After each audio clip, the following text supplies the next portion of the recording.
Good evening and welcome to the University of Tasmania's Island of Ideas public talk series. Tonight, we are proud to collaborate with the Council on the Ageing, COTA, Tasmania to explore the complexities of ageing in our society. COTA Tasmania has been a steadfast advocate for older Tasmanians for over 60 years, striving to create a community where ageing is celebrated and individuals are empowered to live with dignity and purpose. Their dedication to challenging ageism and promoting the rights and interests of older adults has been instrumental in fostering inclusive communities right across Tasmania. My name is Professor Nicholas Farrelly, and as the university's Pro-Vice Chancellor based here in southern Tasmania, it's my great privilege to welcome you on behalf of our university to tonight's talk, The Age, Illusion and Myth. This evening, we are broadcasting from Lutruwita, Tasmania, the land of the Palawa people, the traditional custodians of this island, its sea and waterways. As we gather in Nipaluna, Hobart, beneath Kunani, to explore our perspectives on ageing, we reflect on the Palawa's deep history of storytelling, knowledge sharing, and caring for country, a practice that has sustained their people and this place for thousands of years.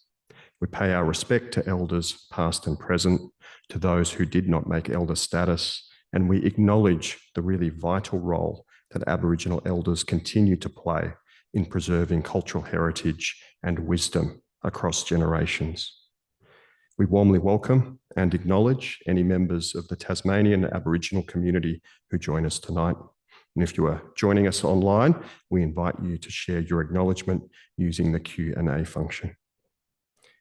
So, the Island of Ideas series reflects this university's commitment to fostering critical conversations that inspire action and create meaningful change for Tasmania and beyond. Tonight's discussion will be no exception. Our topic, The Age, Illusion and Myth, delves into the misconceptions and stereotypes surrounding ageing. In a state where the 2023 ABS data reveals that 35% of the population is aged above 55 and 21% are 65 or older, understanding and addressing ageism is both timely and very significant. We're all getting older. So why does society treat aging like a problem to be solved? How do these myths impact our communities? The myths about what aging means. And what does aging well really mean? And perhaps most acutely, who gets to do it? I encourage you all to reflect on these crucial questions as we all learn from tonight's important presentation and conversation. So it's now my really great pleasure to introduce an old friend, our Master of Ceremonies for the evening, Bridget Wilkinson. Bridget is the Chief Executive of the Council on the Ageing Tasmania and a distinguished graduate of the University of Tasmania. And I first met Bridget when she was working here in our wonderful social work team. Bridget's professional background is in the field of social work, and she has over 2 decades of experience in community development and policy advocacy. She has been a passionate advocate for the rights and well-beings of older Tasmanians for many years. Her leadership has been pivotal in challenging age-related stereotypes and in promoting active ageing within our communities. Her commitment to fostering intergenerational connections and her innovative approach to policy development have significantly enhanced the quality of life for so many people in our state. So, Bridget, a Master of Ceremonies for this evening, stage is yours. Please join me in welcoming Bridget back to the University of Tasmania. Thank you. Thank you, Nicholas. And it's a real honour to be here this evening and to have that role of MC, a real privilege to introduce you to a trusted friend, a colleague, and tonight's speaker, Associate Professor Peta Cook. So I'd also like to add my acknowledgement to the Palawa people of Tasmania and for their continued care and honouring of our country that we all are lucky to live here in Litchfield. And I also want to pay my respect, I guess, and just acknowledgement of the diversity of the age range of people in the room here and online. And I know that that will bring with it lots of rich discussion following Peter's talk. So it is wonderful to be back on campus. Yes, Nicholas, a graduate here. I had finished my degree here in 1999. I studied both at Hobart and at Launceston, because at that time you had to apply to move to Launceston to study social work and have an interview as well, mind you. I still remember that.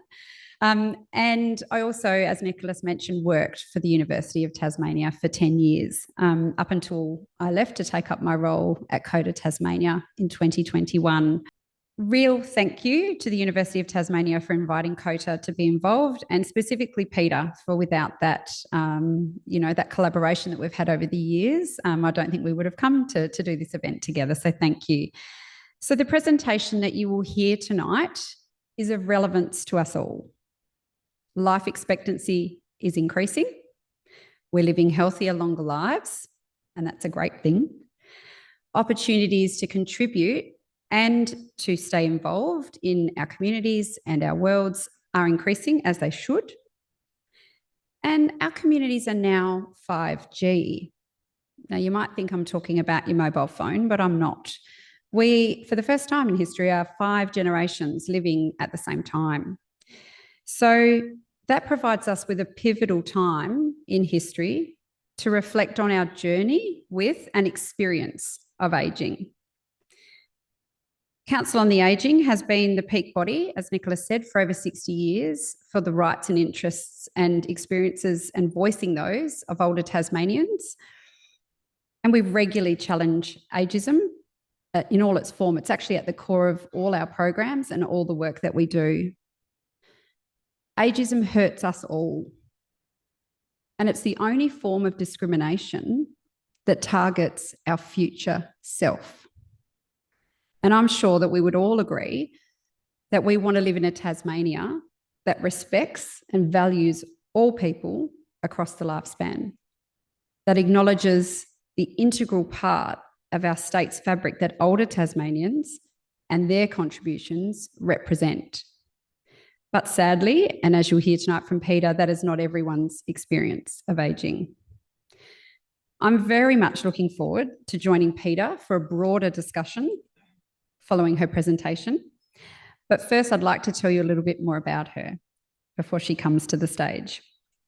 So Peter is a sociologist here at the University of Tasmania, specialising in ageing, disability and health inequalities. Her work explores how lived experience and forms of knowledge share our understanding of ageing, disability and health.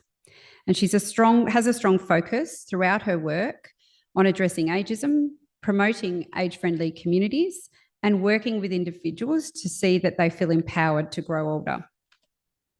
She's also a multi-award-winning researcher, recognised for her community-driven projects and applied research that bring community change and raise awareness of the opportunities of ageing in Australia. We're very fortunate to have Peter in Tasmania, but also at our university, where her research and advocacy continue to challenge assumptions and bring attention to the realities of ageing. A really wonderful synergy, Peter, to the work that we do at CODA Tasmania. So please provide a warm welcome to Associate Professor Peta Cook as she comes to the stage for her presentation tonight entitled The Age, Illusion and Myth. So thank you very much, Nicholas, for giving the acknowledgement of country. And I wish to also extend my acknowledgement of country and in particular recognise elders past, present and future and all of those who did not make elder status. Thank you, Bridget, also for your very kind introduction. Thank you to also the University of Tasmania events team for organising the Island of Ideas seminar series, inviting me to present. So I want to start this presentation by getting you to reflect on some questions. When you look at your reflection in the mirror, What do you see? Do you gaze at your reflection, enjoying what you see? Or do you give your reflection a fleeting glance and move on because you really don't want to look or think about what's in the mirror? Do you avoid the mirror in fear of what you might see?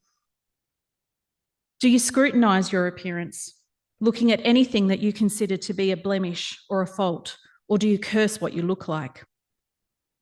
Do you look closely at your wrinkles? Do you like your wrinkles? Or do you openly or secretly bemoan them? Do you look at your hair and wish you had some? Or do you wish that your hair was a different colour, texture, or volume? Do you look at your reflection and think about how your face, your appearance has changed and long for what you look like in the past? Or do you look at your reflection and think very little or nothing at all? Like so many people, particularly women, I have gazed into the mirror over the years and reflected on what I look like and how my appearance has changed with time. Sometimes I hate what my reflection looks like. Sometimes, though, I do like my reflection, enjoying my blue eyes and the connection to my family through my eyes. And I also look at my hair, which has changed its natural colour over the years, from the blonde hair to the dark brown hair to what I have now, which I think is mostly white. Yet sometimes I hate those very things about my appearance that I also like. So how can we enjoy yet loathe our appearance at the same time? Or perhaps just loathe it? I know what many people would say in response to this, that the media is at fault. And yes, I would say that that is part of the story, but it's only one part. Through the media in its various forms, magazine, television, film, social media, advertising, newspapers, it goes on, we can be repeatedly presented with this ideal image, what we should look like, what we should aspire to be, what we should mould ourselves to fit into, who we should want to be, and who we should desire. But of course, the ideal is always elusive. Most people will never meet it or match it. It is an ideal for a reason, but it nevertheless plagues us. Our interest in our appearance reflects a culture that is ocular-centric. That means that we privilege the visual sense above our other senses. And that means we can become obsessed by things like our appearance. That also includes obsession with the appearance of others. And of course, the ideal image has everything to do with being youthful. Having a youthful appearance, being youthful, is seen as the ticket to everything that's good in life, particularly for women. But even those who meet these social expectations are still not perfect enough. For example, Zendaya, a model and an actor, had her hips and torso and her skin colour digitally manipulated. There are many other celebrities, of course, that have experienced this too, and some celebrities who modify their own images extensively before sharing them. And many people who are not celebrities do this too. Every time we turn on the television, open a magazine, walk in a shopping mall or centre, go to pick up groceries, or browse in a bookstore, we will undoubtedly encounter anti-aging messages from products which are lining our shelves. We are constantly bombarded by products that demand that we must be youthful, that we must resist aging, or, like as if we're in a battlefield, that we must fight aging. To win this, we're expected to purchase particular products that are heavily marketed for their anti-aging qualities, allegedly. A good example, of course, is skincare products. Some of the claims made by skincare companies is that their products are, and this is taken from various companies, anti-aging, triple action anti-aging, skin activating, anti-wrinkle, wrinkle lifting, wrinkle repairing, wrinkle expert, revitalize, rejuvenate, renew, and age defying. Some products claim to have the magic of youth power or are embedded with a youth code. Anti-aging skin products are advertised based upon the idea of loss, what our skin and appearance allegedly loses as we age, and that skin changes must be avoided or urgently addressed. Of course, this heavily focuses on wrinkles and fine lines, but other claims include the need to address skin dryness, the loss of skin firmness, the loss of skin brightness, the loss of skin radiance, the loss of skin quality, the loss of skin plumpness, and the loss of complexion. So aging skin is just equated to loss, loss, and more loss. And this is something I'll return to later. And of course, anti-aging, by the very phrase, does not support aging, nor anyone who's actually aging. And spoiler alert, that is actually everybody. These messages are not only for older adults or middle-aged adults, or even just younger adults. Across social media, there is a trend that has been broadly called Sephora Kids. These are children and young teens spanning from about 8 years old to 15 years old who have very elaborate skincare routines, sometimes using very expensive products. These products are also products that many people can't actually afford. These tweens and young teens are, of course, influenced by influencers that are found on social media, such as YouTube and TikTok. These influencers are not just adults, they are also children and teenagers too. It's not surprising that this trend is now further supported by some retailers who will now host parties in stores for this new client base. While there is no harm in children or teenagers wanting to look after their skin, there are a range of products that are being advertised by these influencers that are not suitable for young skin and are causing temporary and permanent damage. These fears of aging and fears of wrinkles have also led to an aesthetic industry of injectables. Good news is there's no image of someone injecting their face. Perhaps the most famous injectable is Botox, a brand name that has come to refer to all aesthetic injectables of botulinum neurotoxin. Botulinum neurotoxin as an injectable began as a medical treatment in ophthalmology for eyelid disorders and flickering eyes. A side effect was noted as part of this treatment. It stopped wrinkles from forming, and from there, this new aesthetic industry emerged or exploded. But the supposed miracle of removing wrinkles, albeit temporarily, and the miracle of botulinum neurotoxin is that it can also save marriages and restore family harmony.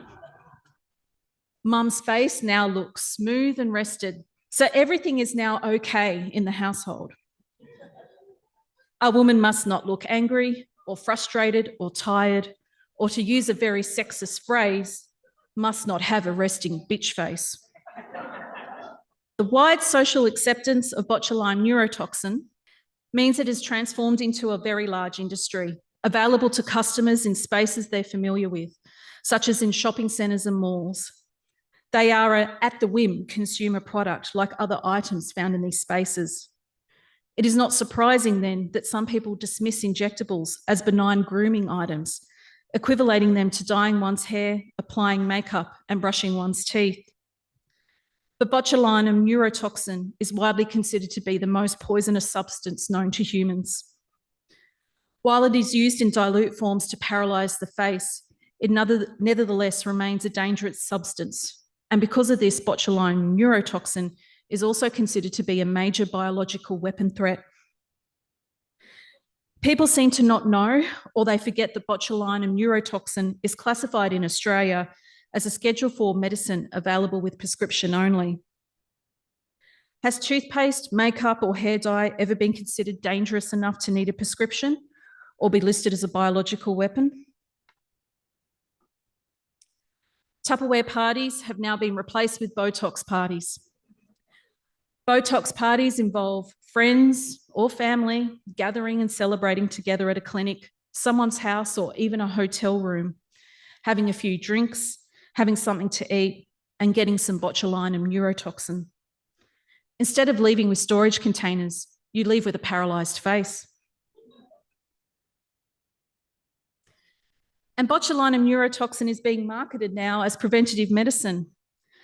That is, wrinkles are seen as so bad, they're now considered by some to be a medical condition that can supposedly be prevented.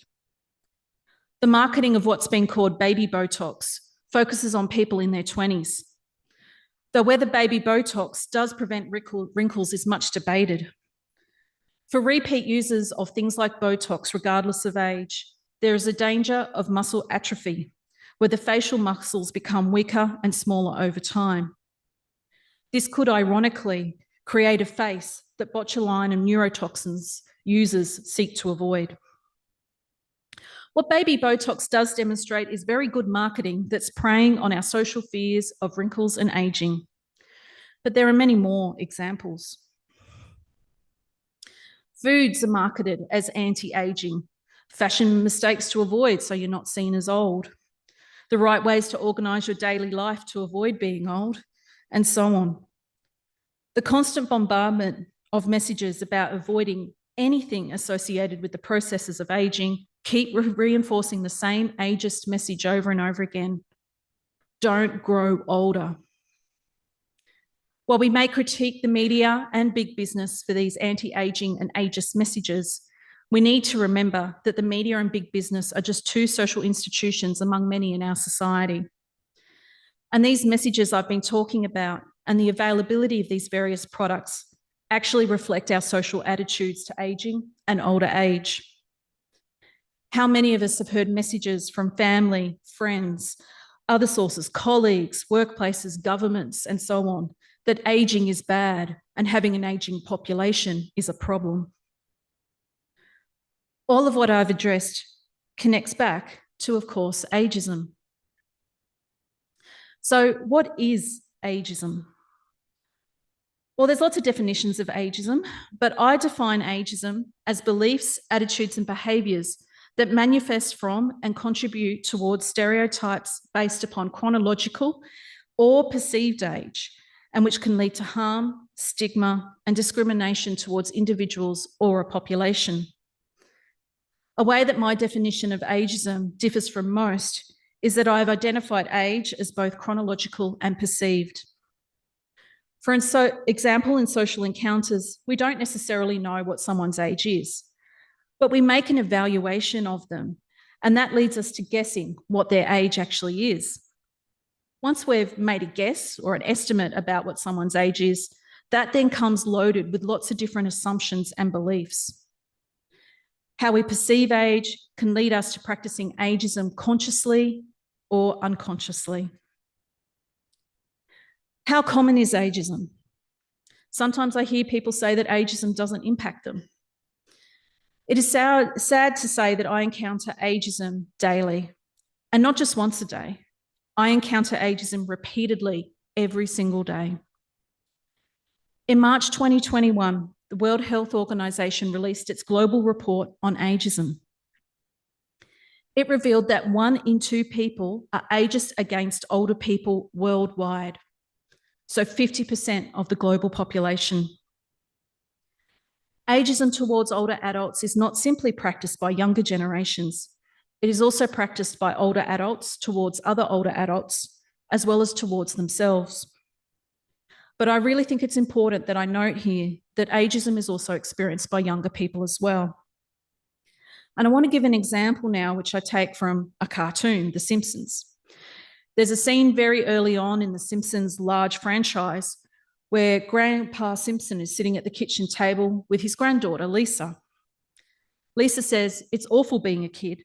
No one listens to you." Grandpa Simpson responds with, "It's rotten being old. No one listens to ya."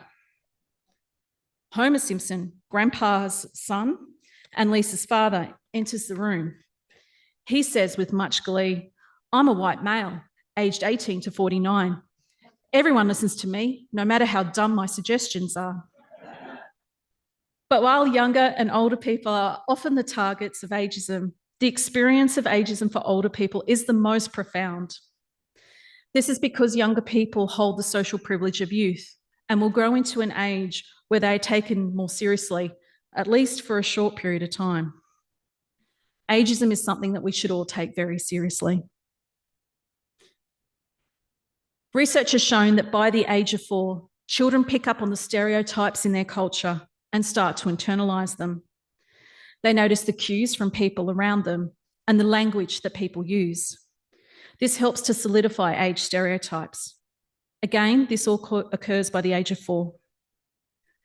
For those of us who are much older than the age of 4, this early socialisation into age stereotypes has lasting impacts across our life. And we are often not conscious of this because of how inbuilt age stereotypes are in our culture. And there are a variety of ageist messages and beliefs we have come to accept as facts, even though they are not. When it comes to older age, there are a range of positive and negative stereotypes. The positive stereotypes are that older people are wise or knowledgeable and are caring, thoughtful, and generous.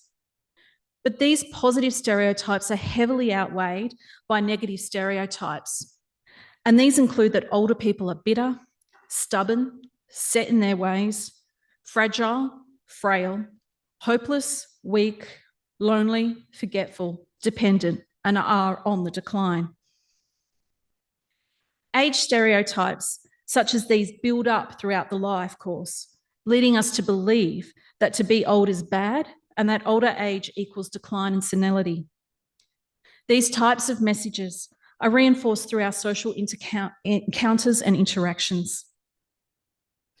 Older people can express negative stereotypes and myths about other older people and sometimes about themselves too. This latter form of ageism, which is self-inflicted, is what sociologists would call a self-fulfilling prophecy. Because we believe something is true, we take on those social expectations and we live them so they become true. An older person, for example, might think a task is too difficult for them. And because they're an older person, they then have this belief and then they do struggle with that particular task. These self-inflicted ageist beliefs, or those that we project onto others, replicate what people across generations say and believe about growing older. And that means the cycle of ageism continues. It is a cycle that we all need to break. The strongest negative stereotypes associated with aging and older age are what I call decline narratives. Decline narratives heavily reflect some of the dominant ways that we think and talk about aging and older age. In essence, a decline narrative is all about loss, deterioration, and deficiency. And these words have become associated with aging. The thought that growing older is all downhill. These are the types of words that we also see heavily used either implicitly or explicitly across the various anti-aging industries. Because of the dominance of the decline narrative, it is not surprising that many people fear growing older and being an older person.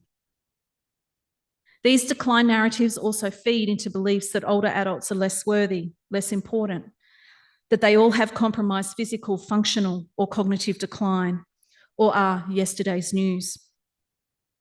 Decline narratives can help justify some very poor policy decisions, as well as the appalling treatment of older people.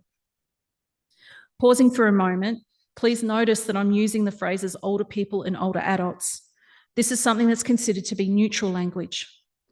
I avoid words such as elderly, old, or aged to refer to older people, as these terms tend to have very negative connotations attached to them, but I do acknowledge that some older people may use these terms to refer to themselves. I'm going to share with you now an example from my own research, and this comes from Heather, and this is not her real name. This is research from some years ago, and at the time, Heather took a photograph of a pathway at her house to share with me. This pathway had a handrail across its length and went around the outside of her house into what I must say was a magnificent garden, a garden she cared for with some help. When I walked on the pathway, I immediately noticed how slippery it was. Heather shared with me that she had fallen on this pathway. After having the fall, family members asked for an aged care assessment to be done. The visit resulted in numerous handrails being installed inside Heather's home, places where she had not fallen, as well as some other services. This handrail outside of her home, where she had had a fall, already existed. Heather said to me, "I've run my own show for years and I know what I'm doing. And people say, mind you don't trip over the vacuum, dear, or mind you don't go away. I realise that it is done with good intentions and concern, but I think I get cross because I know what I am doing and they can't see that I know what I'm doing. Ironically, in her working life, Heather used to visit people's homes to assess things like the installation of handrails. This is not to say that Heather may have benefited from some help. Maybe she did need it, but maybe she didn't. Regardless, what happened to Heather through this experience made her feel that her own professional knowledge and experience was devalued. And so for her, this was ageist. I share this in the memory of Heather. It would be a mistake, though, to think that ageism is just a younger person's problem and an older person's problem. Ageism impacts everyone, and it is harmful. Ageism has far-reaching impacts on all aspects of people's health, physical health, mental health, and social well-being. In the healthcare system, for example, older people might be excluded from clinical trials of new drugs that target health conditions that are more common among older people. Healthcare professionals may ignore older people's complaints of pain because of the ageist belief that pain is normal in older age, and therefore older people's pain tends to be undertreated. For people who exercise ageism towards themselves, self-fulfilling prophecy means poorer health behaviours.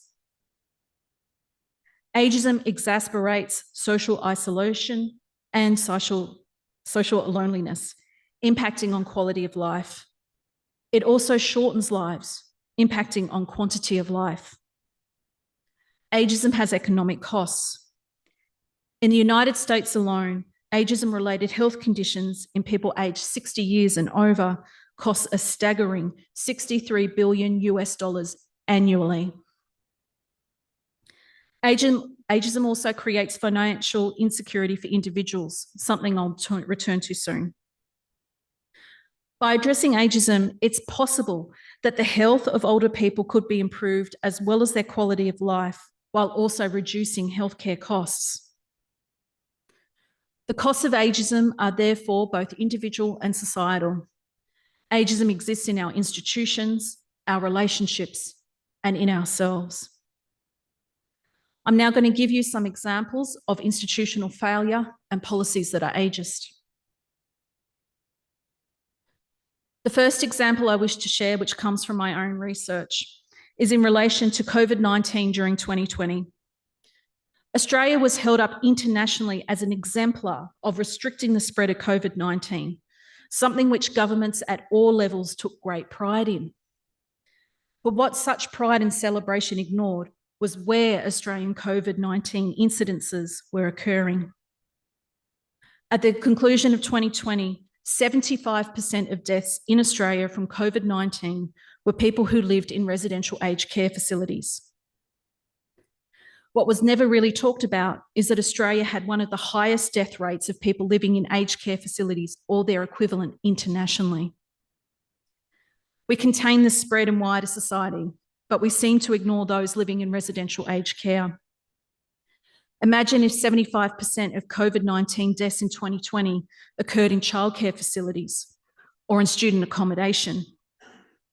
The community would have been outraged, and governments at all levels would have felt more urgency to turn their attention to these environments. Where was the urgency and outrage towards 75% of COVID deaths in Australia occurring in residential aged care, other than implementing lockdowns? During 2020 and 2021, extra burdens were also placed on older people living in residential aged care environments compared to other population groups, including restricting or limiting access to healthcare services and physical distancing and lockdown measures, sometimes people restricted to their own rooms, that led to increased mental and physical health problems. As a society, we again failed people who are living in residential aged care. While most COVID-19 related deaths in Australia have been people in their 70s, 80s and 90s, it is important to note that older people were also recovering from COVID-19, including people over the age of 100. We cannot simplistically reduce susceptibility of COVID-19 related to age, and we also cannot blame aged care workers. What the statistics reveal to us is that there is something about how aged care is structured and organised that's made residential aged care facilities risky places to live in during 2020 and 2021. Ageism is also seen in attitudes towards residential aged care. During COVID-19, then Prime Minister Scott Morrison labelled residential aged care facilities as pre-palliative care, partially seems to dismiss the death rates that were occurring in these spaces. This is misleading. Aged care is where people live and may do so for many years. It also constructs older age as a medical problem and as death, and it is neither of those. Inequalities were also witnessed in policy decisions, such as the Australian federal government's job maker hiring credit from 2020 to 2021. This scheme provided incentives to businesses to hire additional employees, but only if those additional employees were aged between 18 to 35 years. The scheme was quite a failure. Maybe it was a failure in part because of the tight age restriction. But putting the failure aside, it is notable that the federal government thought hiring people aged 36 years and over was not a good investment nor a good business decision. Incentives were provided for one group, which was prioritised and came at the expense of other groups, already experiencing well-established and well-known job precarities, including older workers and people with disabilities. Another example I'm going to quickly give you is the National Disability Insurance Scheme, the NDIS. You cannot apply for this if you are aged 65 years and over. For people aged 65 years and over, the aged care system is seen to be enough, but it provides less services and support than the NDIS. This policy framework that aged care is enough also assumes that older age and disability go hand in hand. This is both ageist and ableist. These are just a few institutional and policy examples among many which are ageist. But the worst outcome from ageism is elder abuse.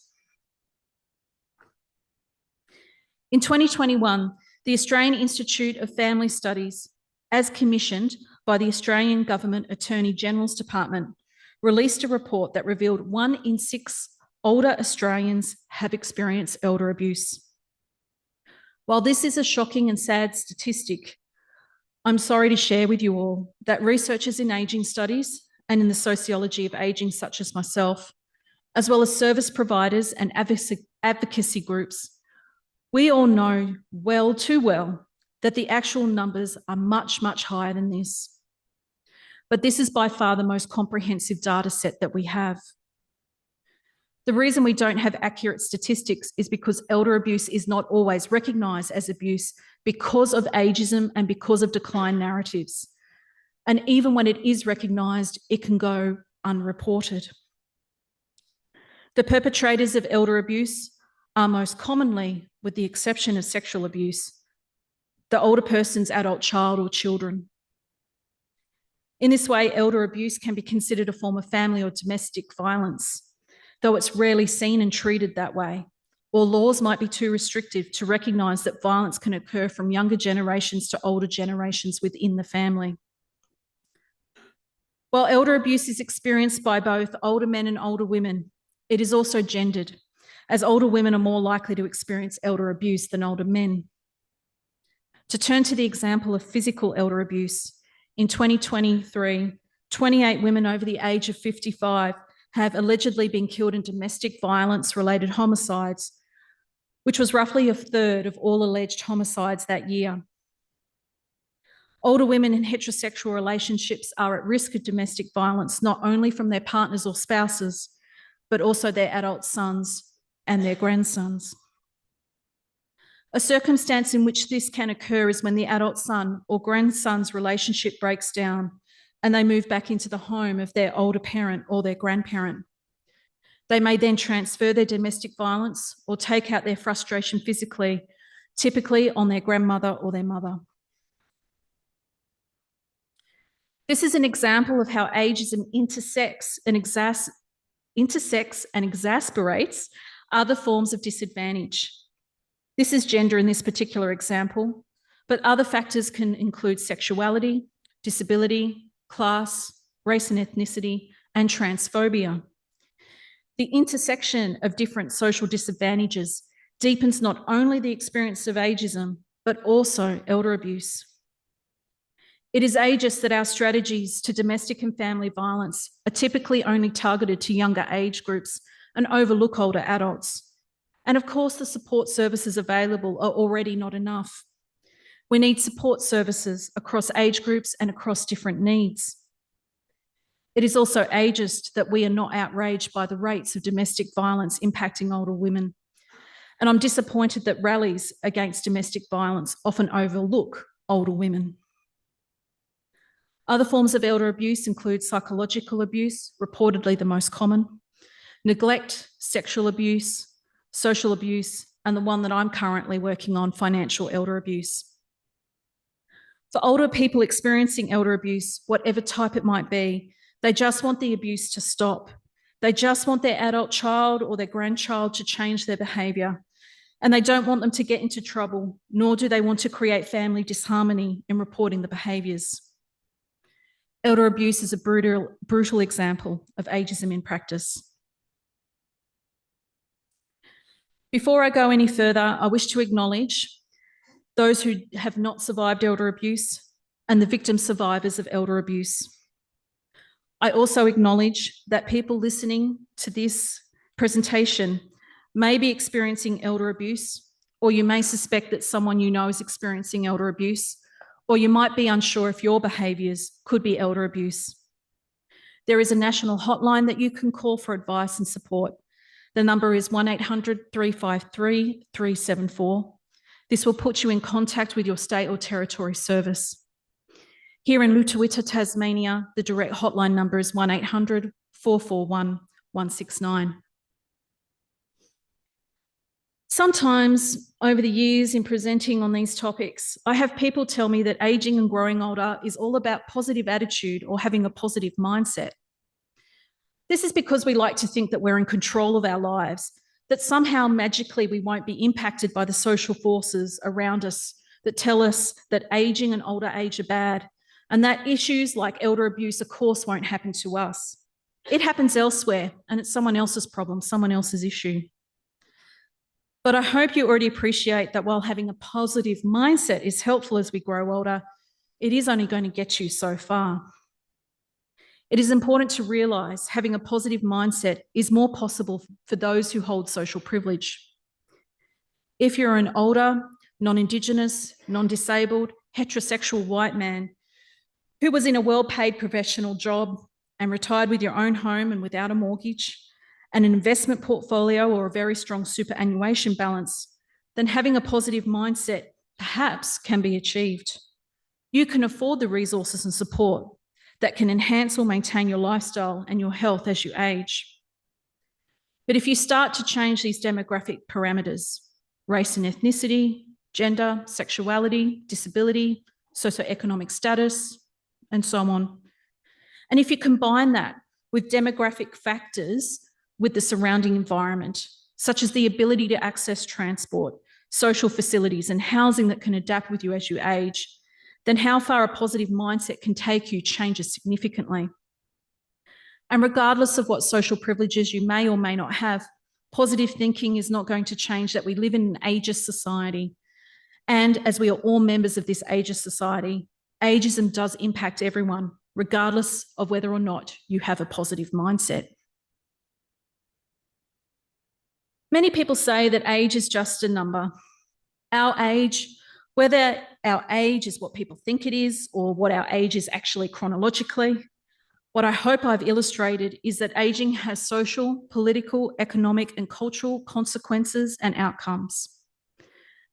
As stated by Sasser and Moody, we are not really only as old as we think we are also as old as others treat us. I realise with this presentation I may have shocked some people by the scale and scope of ageism, the fact that it is all around us and that it is part of us too. Because of this, ageism can feel overwhelming, and something that we're powerless to do anything about it. As individuals, it can seem that we have no capacity to change the social institutions that have embedded ageism into their structures and functions. And I get it. I can get very down and upset about ageism as well. There's been many times I've done presentations where I've ended up in tears. I'm also quite disturbed by other forms of discrimination that limit what we as a society and as individuals living in it can achieve. So is there anything that we can do about ageism?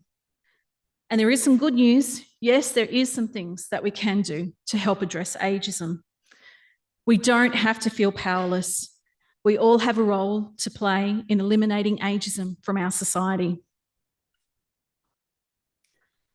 A strategy that everyone can engage with, and something that I hope that you've been engaging with during this talk, is reflecting on your own beliefs, attitudes, and thoughts about ageing and older age.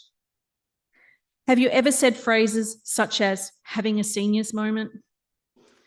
On your last birthday, did you turn 21 again?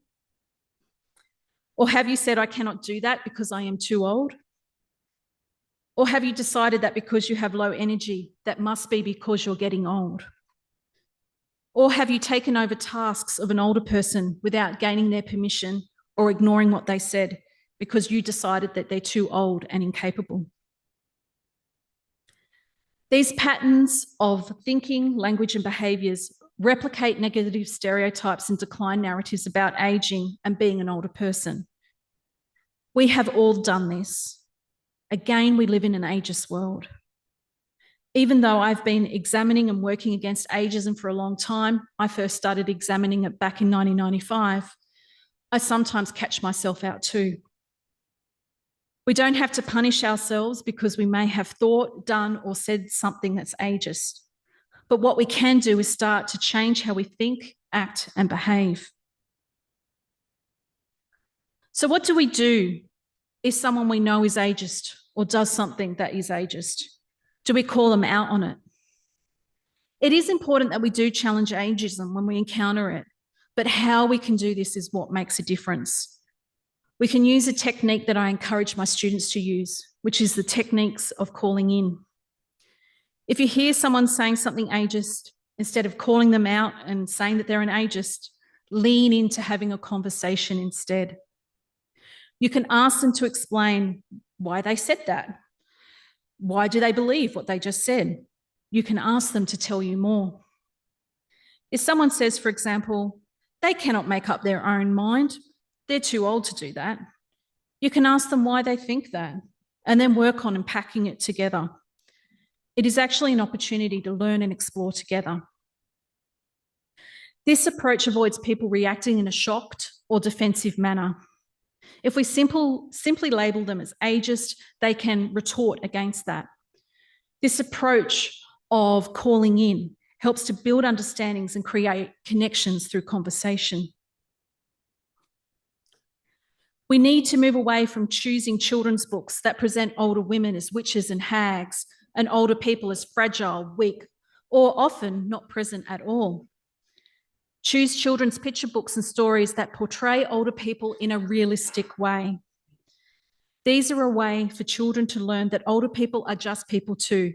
And guess what? They are fun to be with and they're fun to do things with. Books can help us to challenge some of the anti-aging and ageist messages that children start to absorb when they are very, very young. Read these books with children and engage in a conversation with them. You can also find children's books that help explain some of the challenges that may come but are not inevitable in older age. If a grandparent is moving into residential aged care or if a grandparent is living with dementia, there are children's books that can help children understand this. Try to have a look at the book first if you can. Look for books which highlight the relationship between people and that it still remains important, and move away from stigmatising older people, aged care environments, and dementia. We, of course, can think about the products we purchase and the messages that lie behind those products. Here, I'm not saying you should not buy anti-aging moisturisers or that you shouldn't get botulinum neurotoxin injections if you want to. If they bring you joy, go do them. But what I'm saying is just be a critical and informed consumer.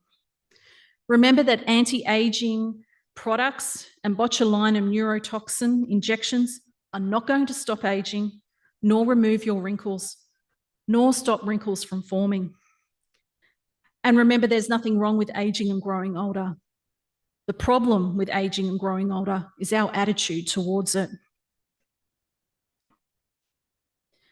Let's stop trying to identify or amplify differences between us, and let's focus on our commonalities and our common goals. Intergenerational relationships are crucial for this. There are various issues which seem to have intergenerational tensions, but the generations often share interests between these tensions and problems. Housing is one example. We know that the housing market is incredibly expensive and difficult for people to break into. Some younger people blame older people, and some older people suggest that younger people are entitled. The core issue, though, isn't who has it better or who has it worse, and arguing is not going to get us anywhere. The core issue is the housing market sucks. Older generations are more likely to own their own home and have more wealth because they have accumulated it across their life course. But it is incorrect to say that all older people are the haves and all younger people are the have-nots. For women aged 55 years and over, they are the most rapidly growing population experiencing homelessness in Australia. A real problem that older and younger people face who are experiencing housing precarity are a set of policies that has moved housing away from being a human right and a way to provide an adequate standard of living to housing being seen as a commodity and an asset.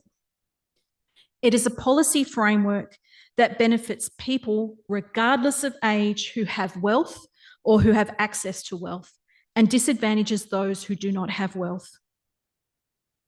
Gender discrimination continues to disadvantage women across the life course.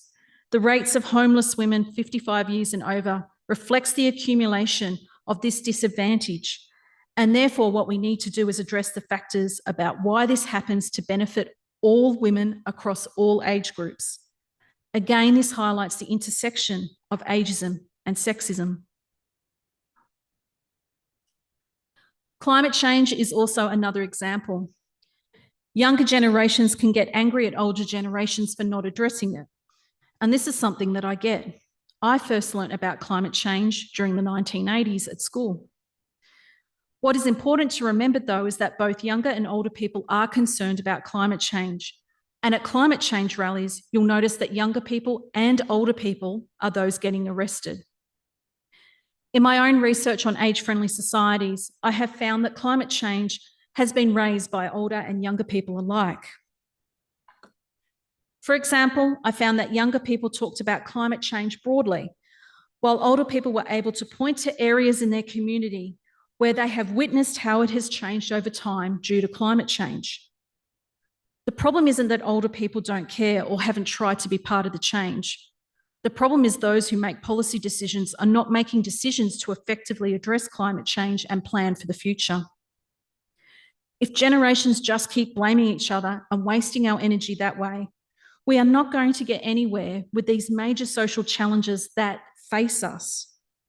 Let's stop engaging with the intergenerational blame game and let's start getting to the root of these social issues and problems. These are opportunities for the generations to come together, bringing a diversity of skills, a diversity of knowledges, to work together, to lobby together, and to actually bring about some change. There is no right way and no wrong way to age. When we deny our aging, we deny the experiences across our lives that have led us to the point we are at now. As we grow older, we may face challenges and changes, but this is happening across our entire lives, and it is not restricted to older age.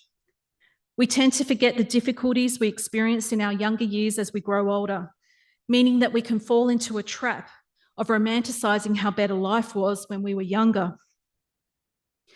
But my ageing and my wrinkles are part of my story of life, both good and bad. I'm now 49, in my late 40s, and that does mean my body has been changing, but that actually doesn't mean it's all bad. I'm really glad to be putting the reproductive years behind me. Perimenopause isn't always easy, but I am so glad to be at this point in my life. I like who I am. I like who I have become. And I am not ashamed of my age or that I am aging. And I'm looking forward to my 5th decade.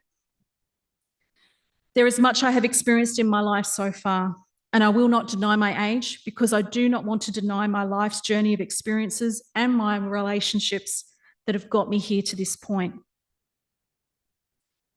While there are many ways I am the same person I was at 21, my core values are pretty much the same.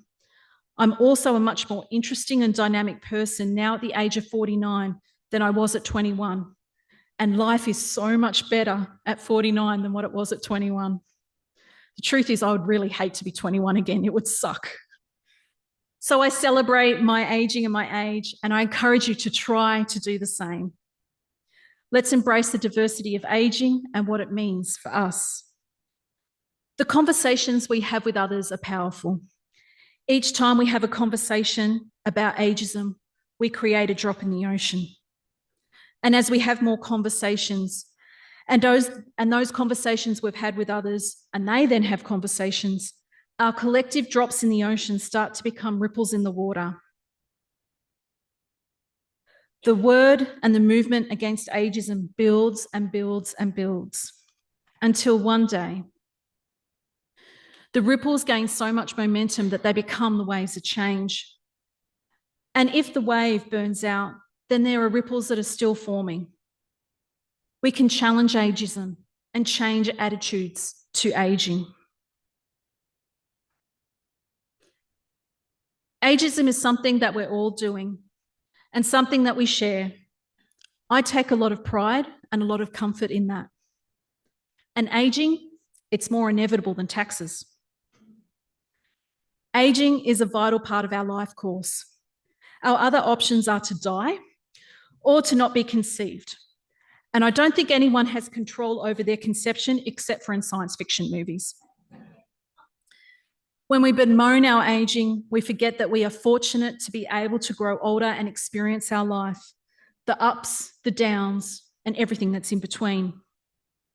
We are aging at every single age. It is lifelong, it is normal, and we're all doing it. So let's make our aging and older age the best it can be. Please join me and others in being part of the movement against ageism and in celebrating the opportunities, potentials, and benefits that aging can and does bring.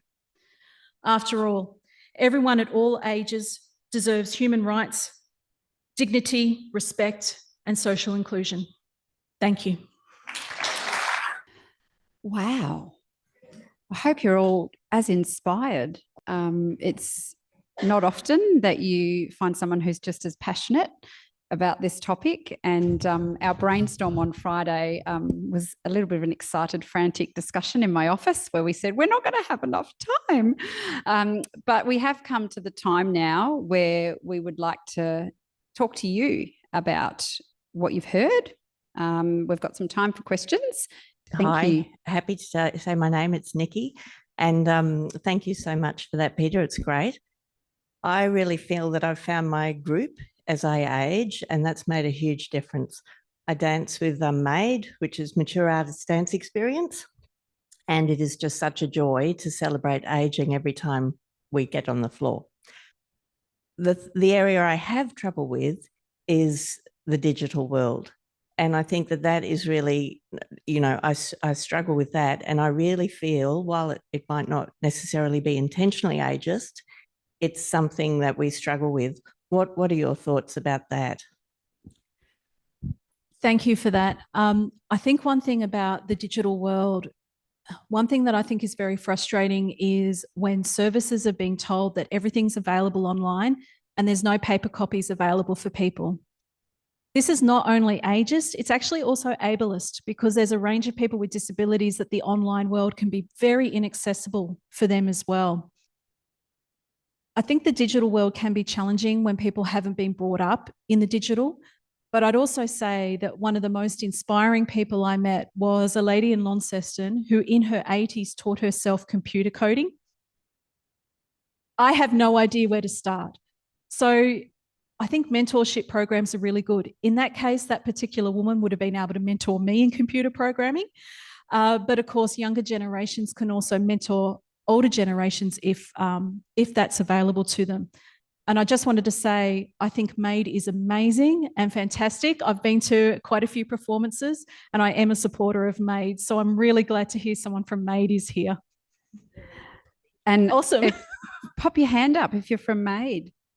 A few people. So it's the Mature Age Dance, Artistic Dance Experience. And Nikki just emailed me today. So we're going to have a coffee. They quite often partake in our Seniors Week that Coda Tasmania puts on, and they've travelled the world. So it's a great little example of still contributing, still learning, and still being involved in an artistic pursuit. Get down and get involved in MAID. I'm going to take an online question now, and it's one that comes up at Coda Tasmania as well, Peter. Trying to get travel insurance. It can be tricky because they just judge you on age, not on health. How can this be improved? I've got lots of thoughts on this. What about you? Yeah, it sucks. Yeah, look, it's one of those things that we could have talked about tonight as well. It is a really ageist system because it makes a lot of presumptions about older people's health, particularly once they reach a certain age. But there are so many older people that have excellent health. I'm from a family where I have quite a few family members who live over 100, and they're being quite capable of travelling into advanced age. So it is an industry that has a whole lot of problems.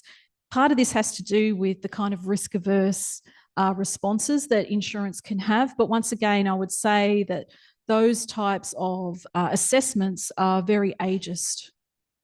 100% agree. And the other one that gets my gripe is the discussion that we continue to have in Tasmania about whether we should bring in mandatory driving test assessments as soon as you turn 70, based purely on your age.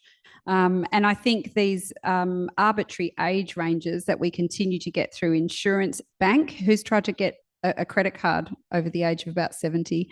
You know, I know that they have their risk profiles that they need to look into, but we're making assumptions and not taking into consideration people's individual situations. So there are, if you want to contact COTA, there are a few insurance providers that we know of that do look at that older age bracket. We'd be happy to pass that information on. We might take another one in the room, I think. Hello. To quote Naomi Wolf, the beauty myth, you think this is just pertinent to Western civilization? The question was around the ageism that's happening in the beauty industry. And do you think that that's more of a Western phenomenon, Peter, or is that something that sort of anti-aging and the products and the advertising targeting, is that just happening here in Australia? No, it's not just a Western phenomenon. It is happening in other countries as well. South Korea, for example, is the biggest user of cosmetic surgeries in the world.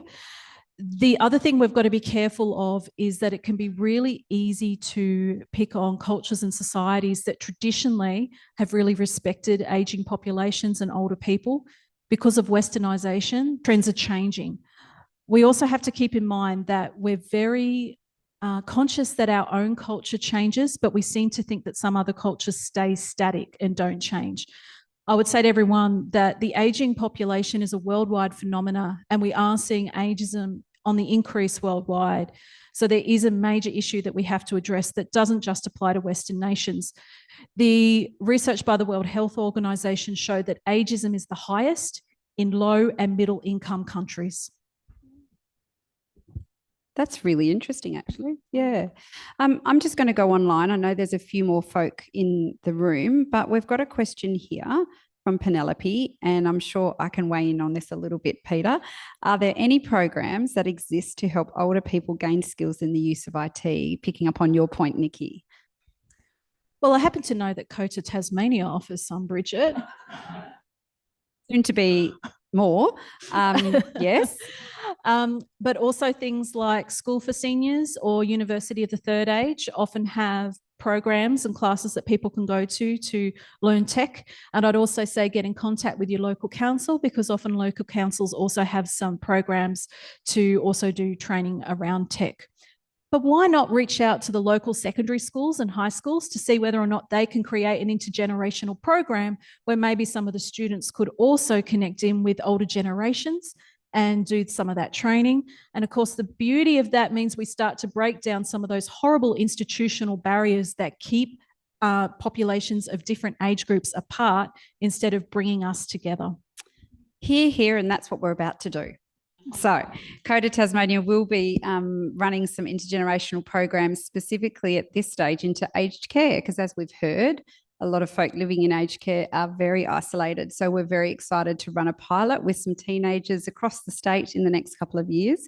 But I'll also add that local libraries, a lot of them are part of the Be Connected program, which provides classes and support around IT skills. But I think the missing link, getting back to your point, Nikki, as well, is that they're not overly promoted. So they're not promoted for older people to know that it's a safe place that they can go, and it'll be done at their pace. For the questions specifically that they may have, and not just be run as a set project that they have to, go through modules. People just want to go somewhere and get their independent questions answered. Yeah. Lady in the middle with the red. Hi, my name's Sherry. I'm a 65-year-old PhD student here, and the ageism that I've experienced in the university has been around digital literacy. And I've actually had to be quite aggressive about seeking and obtaining the help I need to navigate some of the university's digital systems. Fortunately, that is one of the things that age brings you, is that determination to persevere to get what you need. Can I just say that ageism at universities, not just this university, is something that's quite rife, because there's a lot of presumptions made about the cohorts that go to universities, and it is something that I've worked on in various capacities. There's a question online from Julie. Do you think we would benefit from a TV ageism awareness campaign and have that in schools, primary school up, learning particular modules that can accompany the existing respectful behaviour program? So I guess it's two-part. One, do you think it would help to spread this messaging that you had tonight around ageism and what it looks like in a TV ad campaign? And then two, do you think that primary schools should learn some of this content alongside their other existing respectful behaviour programs? 100% for both. I think we've put in a lot of programs and various things to address other forms of discrimination. At the moment, of course, there's a lot of focus on sexism with the manosphere, or really impacting some young men's attitudes towards women. So certainly these types of programs are really important, and I do think schools have a role to play. But again, I would also say all of us have a role to play in this, particularly given that it starts before kids even get to school. Okay, my name's Judy, and thank you for this evening.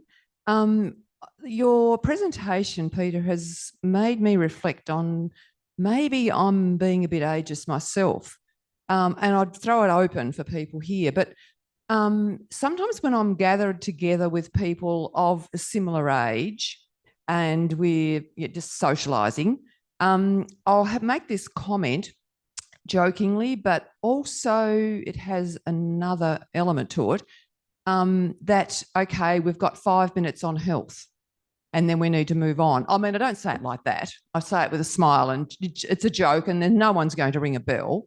But I suppose in a way that can be a rabbit hole, and you might be looking for a more...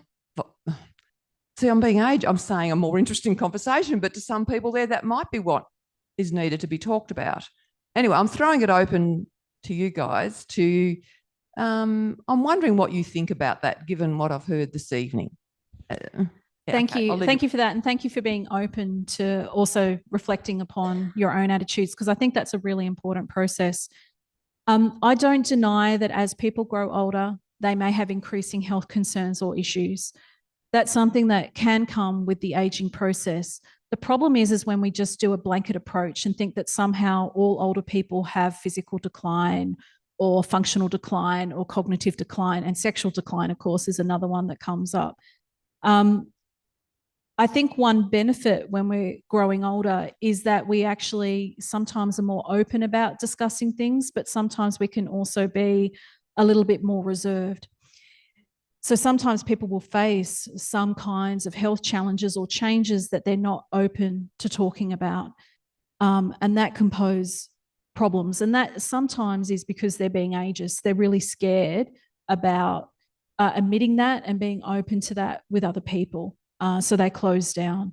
But I think that you've opened up a really good conversation topic, because I think it's something for everyone to reflect on and think about. I've got a question for you, Peter, because I'm the MC and I can take over and ask one. You mentioned age-friendly communities and a few things in your talk about the way we sort of shape and organise our societies. Can you tell us a little bit more about what you actually mean by that term? Because we hear that bandied around a bit. And does it just mean a community that suits older people when you say that, or does it mean everyone? What does it mean?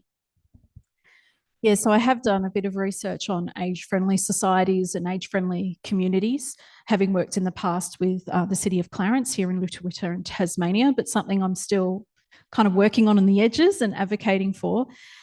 The World Health Organization does have online that anyone can access if you're able to get online, is an age-friendly document that outlines some of the features of what an age-friendly community is.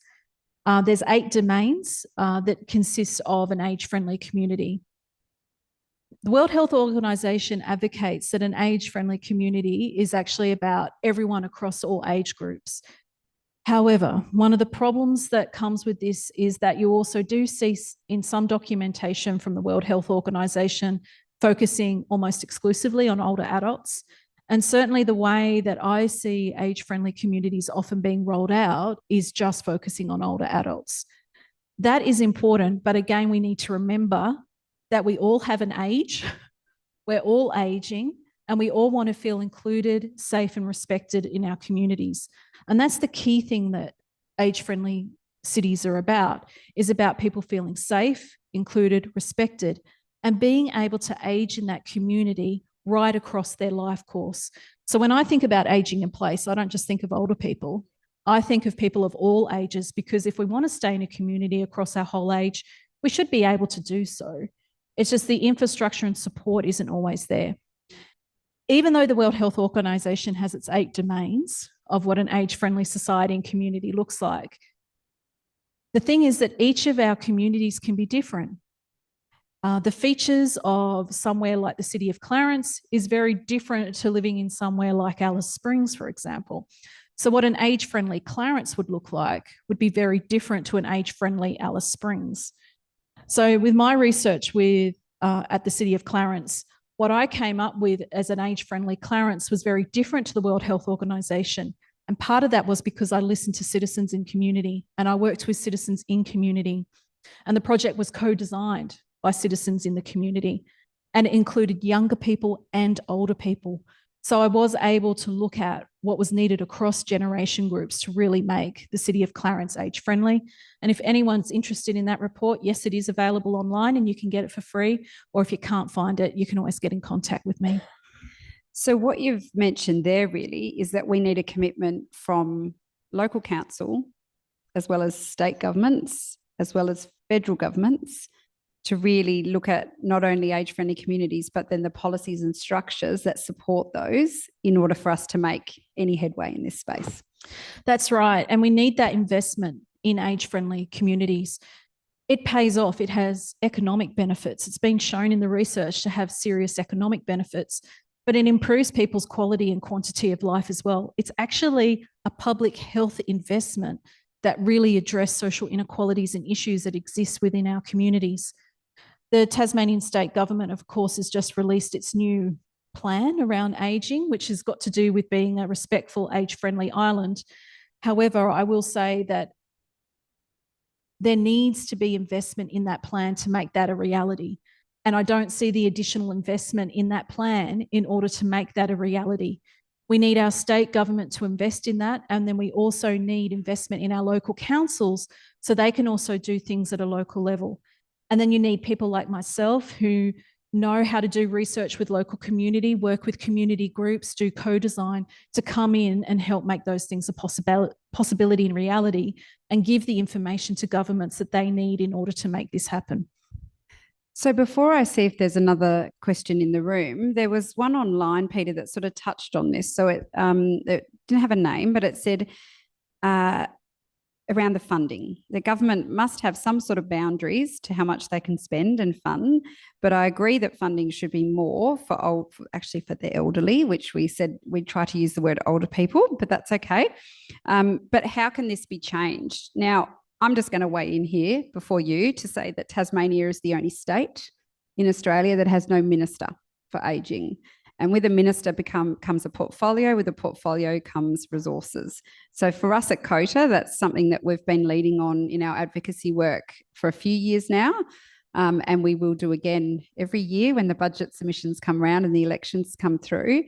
But what other sort of terms of funding or importance do you think government needs to put on this? I know that we can always say government needs to spend more, and you've very clearly said we all have a part to play. But what practical things do you think funding could bring to make it a better environment for people? We know Australia in general, compared to other OECD countries, doesn't eject enough money into research and development. We are way behind the curve. And being way behind the curve means that we don't get the information that we need across a range of issues that really need to be addressed and that can advance our country economically as well as socially. So for me, research funding is a core element, a core component. Local councils need to be given a stream of money, which is specifically for age-friendly initiatives. Many years ago, the Tasmanian state government had, I think it was a 1-year only fund to support age-friendly initiatives, but it was only about programs and events. It was not really about research to try and understand programs and events and what works and what doesn't work. The problem is that we often can roll out programs and events, but not actually know if they're what people want or if they're effective. And one thing that's really important with age-friendly communities is that we do have evaluation about what works and what doesn't work so that we know what to do going forward, what things we can improve, and perhaps the other things that we can explore. So to me, there's a lot of work to be done.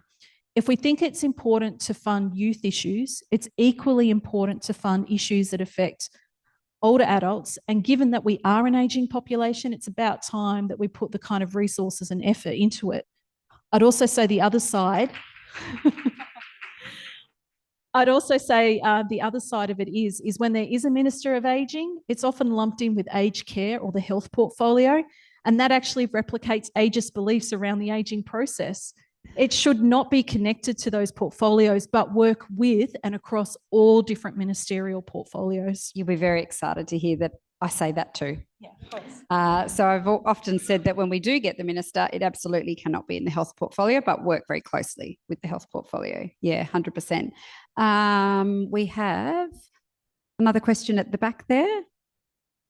Alan, one of our lovely COTA Tasmania board members up the back. I think on that note, I should stop, actually. It's just an observation, actually, and thank you, Peter and Bridget, who's a brilliant CEO. I can tell you she's amazing, puts me down all the time, which is excellent. She's really, really good and very professional. When I first came to Tasmania about 1988, 1989, one of the great things that I took part in, and I always look forward to every quarter, was the adult education. Now, that's when, I don't know anyone else had actually looked here, and all of a sudden they cancelled it. Now, that was a stage where people with skills, older people, would teach younger people or anybody, and it ranged from, I went to word processing. I'm a crazy guy. I did astrology, and there was everything, yoga, dance, whatever you like to name. Now, COTA is, I think, leading the way in terms of seniors week with what we do, but that's a week. And adult education used to be 12 weeks or something like that, and very, very reasonable. And all of a sudden it got cancelled. And just as an observation, I wish that was still here now because I used to always look for it. Thank you. I don't think there's much I can say to that except that I agree completely. Thank you, Peter. Very interesting and some very interesting discussion. My last question actually probably gets a little bit off-piste, but we have been deluged with all sorts of advice about ageing well. And tonight, the evils of ageism. For my part, and I find the part of many of people of a similar age, that the chief consideration is not so much aging well, but dying well. Now, I pale at the prospect of having to, at an advanced age, convince a medico that I'm going to die within 6 months, and so he should therefore put his signature on the line.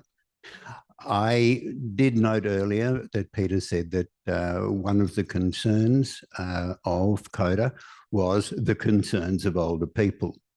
Now, I'm 85 years old and I circulate amongst a group of people that are of a similar age, and one of their main concerns is not ageism or learning about computers, but it's being able to choose the time and the place when they will die and do it with dignity rather than as somebody completely dependent on other people for their daily existence. Thank you for that. And I do agree that that is a concern that comes up a lot. Some of those concerns have to do with people being fearing residential aged care. And unfortunately, during the Royal Commission, there were stories of people who were killed themselves rather than being put into residential aged care. And part of the problem is the way that residential aged care currently works within the country. We really need to have better care at residential aged care in order to make it a safe and welcoming place to people to be. The other side of it is we need good investment in palliative care as well to make that also safe. But I'd also say that things like dying well and dying with dignity is something that applies not just to older age, it's something for anyone who is in that stage who needs it, and they all deserve respect regardless of age, to die safely, die well, die with respect. 100%. And I would say for us at COTA, it's about affording people choice and that ability to make that choice for themselves and not preempting or assuming that we know best about what somebody else needs, but making the navigation of that process less complex and more available and accessible to people. So I think we both agree with you there. Yeah. And someone mentioned Seniors Week. Tonight's talk is part of a broader conversation that we're having with you, Taz, about ageing in Tasmania. And we're very excited to announce to you tonight that during Seniors Week this October, which will be here before you know it, we're looking forward to further conversations. And part of that, we'd encourage you to come to an event on the 15th of October, where we will be exploring the concept of ageing in place, a conversation further about growing older with independence, dignity and support in our community. So watch this space for the speakers that will be coming along to join me on that evening. So please join me again to thank Associate Professor Peta Cook for sharing their expertise with us tonight.